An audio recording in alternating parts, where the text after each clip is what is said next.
Hi everyone, in front of me I've got POCO F7 and let me share with you how to virus scan this device.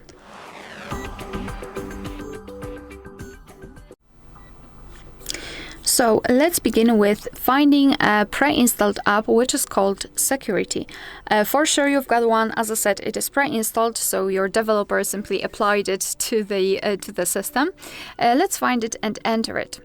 Right here we've got this option, Security Scan, so just tap on it, give all the permissions, and now your device will check your apps, payment environment, privacy and security in order to find any kind of viruses, malware, any kind of problems, and then it will show you the information. It will not only show you that you've got the virus or you've got a problem, but it will also show you the full path. I mean, it will guide you through the whole operation of getting rid of the specific risk. As you can see, in my case, everything looks fine.